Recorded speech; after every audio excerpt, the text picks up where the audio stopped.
What's up guys, Yugioh here and welcome back to another deck of the day. Banlist season is finally here, and though this ban is not doing enough to shape the current format, the whole Snake Eye package is completely untouched and Snake Eye Fire Kings is still the best deck by far. The one thing that we can all rejoice with is the return of our beloved Destiny Hero Malicious, and we decided to celebrate Mali leaving his house semi-limit streak with a brand new hero deck profile for you guys. I do not need an introduction for hero, you either love them or hate them, but since you are in this video, you must definitely be a part of the former. So this deck profile is just. Before we begin this video, make sure you like, leave a comment, subscribe to the channel, turn on notifications, and let's get right to this deck profile. Starting off this deck profile, we have 2 copies of Elemental Hero Stratos. I do not need to play more than 2 copies, honestly, especially since this card does contest with Vision Hero Vion for the normal summon, and he's also very searchable through a Hero Lives and Reinforcing the Army. 2 is just fine. And then we have 2 copies of Elemental Hero Shadow Mist as well. I have seen a lot of lists that only play 1, but I personally hate it. I believe 2 copies is the proper number, since she's a phenomenal card to get out of Hero Lives as well as to set to the graveyard with your Vion. After that, we have 1 copy of Liquid Soldier. This card is really powerful for the fact that apart from giving you access to Sunrise, it is a great normal summon on his own to recover the Shadow Mist and give you access to Mass Chains, and also allow you to dig in for more staples by being used for a fusion summon. And finally, for the Elemental Heroes, we have 1 copy of the boy Elemental Hero Neos. He is a vanilla. I do not need to explain anything, but he is searchable and a part of your favorite contact play with your Shining Neos. After that, we have the Destiny Heroes, starting off with the man himself, Destiny Hero Malicious. Oh boy, welcome back to the deck, buddy. Please don't break my hand. It might not seem like having access to 3 Mali instead of 2 is actually that much of a game changer, but both as a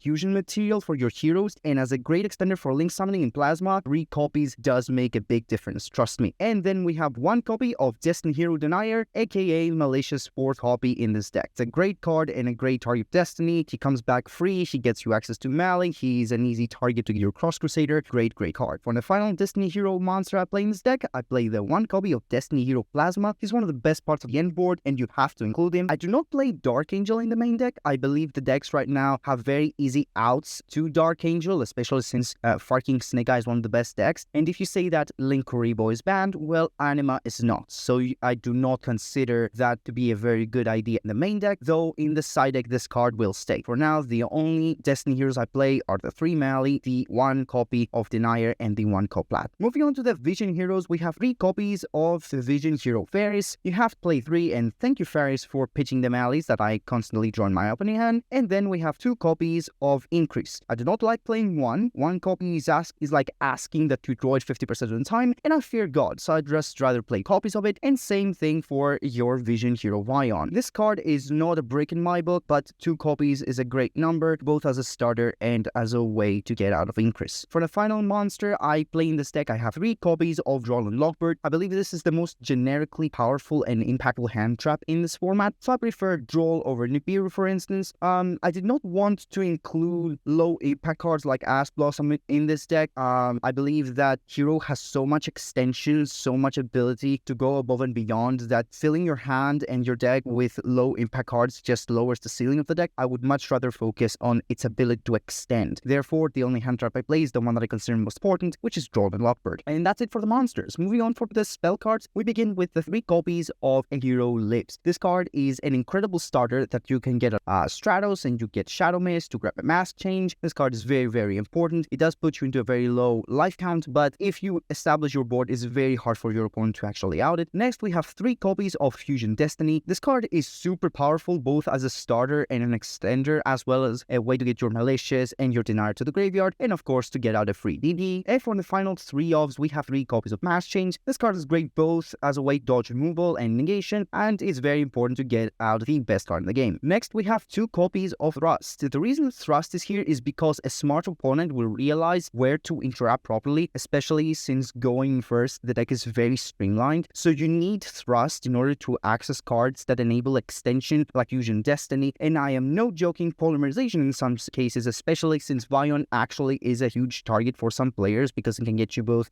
Shadow Mist in the graveyard to get you a fusion, to get you a hero, as well as get you polymerization. And it's also very important for grabbing the next card I will play, the 1 copy of Triple Talents. If you get hand trap, unless you have no other turn, always look at your opponent's hand. I'm here to play hero, not to be rot death. For the rest of the spells, we have 1 copy of Polymerization polymerization, I was actually thinking of playing 2 because the second copy actually does come up quite a lot, but I did not want to overdo it with the deck size, though playing a few more cards in Hero is honestly not that much of a deal. And after that, we have 1 copy of Miracle Fusion. You need this card in order to do your Sunrise setup, 1 copy of Called by the Grave in order to prevent hand traps, and for the final spell card, we have 1 copy of Reinforcement of the Army to round up all the spells. For the trap cards, we play of course the 1 copy of Favorite Contact, searchable through your Flame Wingman, and it gives you access to very powerful fusion monsters like your Shining Neos, your Wake Up Your Elemental Hero, and of course your Destiny Hero Phoenix Enforcer. And for the final trap card, we have 3 copies of Infinite Impermanence to round up trap cards. I prefer playing Infinite Impermanence because Infinite Impermanence is good both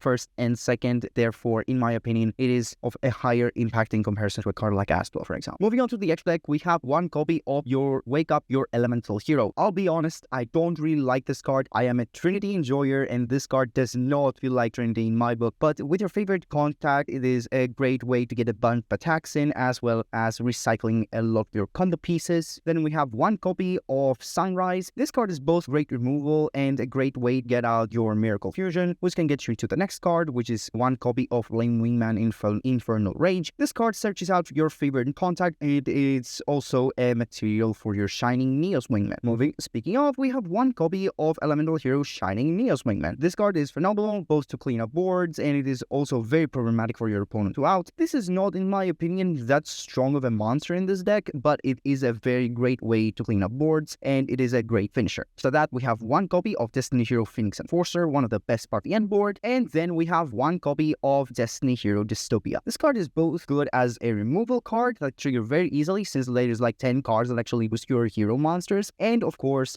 you can always use this card to burn your opponent either to close out the game or in time by targeting your denier in the graveyard. And then we move on to the Masked Heroes, which we play 2 copies of Masked Hero Darklaw. I personally love having 2 copies of this card, especially if one gets negated. I can always count on the second one to activate your Mass Chains and change it up. And of course, he's my favorite hero, and how could I have copies of this guy? And then we have 1 copy of Blast. Not the biggest fan of this card, but it does help you tag out Stratos to avoid target negation, and it is also very nice to have an accessible way backward removal.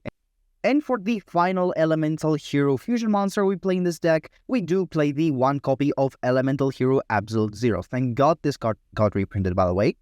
So the main reason I play this card is because it's both a Miracle Fusion target and you can also use it with your Liquid Soldier in order to proc its effect and potentially threaten your opponent's board. But this card could honestly be some other hero. I did think of Destiny Hero Dangerous because it does allow you to send a Destiny Hero to the graveyard. And that's it for the fusion monsters. Next, moving on to the links of the deck. Starting off with 2 copies of Cross Crusader. I like having Cross Crusader in this deck, especially at 2 copies, because 1 is typically used during the duration of the combo, while I prefer having the second one for the crackback. And especially since this card can easily revive a monster like DB and Dystopia. And if 1 gets negated by, let's say, an early imperm on your first activation, you can use an extender like your new copy of Malik to make a second copy to get the second effect off to potentially get any hero that might need. After that, we have 1 copy of Wonder Driver. This card is very powerful. It recovers a lot of your fusion spells like your Polymerization, your Mass Change, your Miracle Fusion. Very, very nice link monster. Then 1 copy of Infernal Divisor. This card is here just to search out your Elemental Hero Neos for your fusion plays. And finally, 1 copy of Red Decimator, which I really like in this deck, both because it actually boosts your monsters like Plasma, making them harder for your opponent out, but also because it manipulates the stats of Dystopia, which can then allow you to trigger his pop effect once again. And that's the deck for you guys. Honestly, Hero still remains here. It will keep doing exactly what it has been doing for years, but I cannot help but rejoice Malicious' return. So you guys wake up your Elemental Hero and have fun playing your favorite deck. Thank you guys for watching. If you guys like this video, make sure you like, leave a comment, leave a sub, turn on notifications, and thank you guys so much for watching today's deck file. Take care, everybody.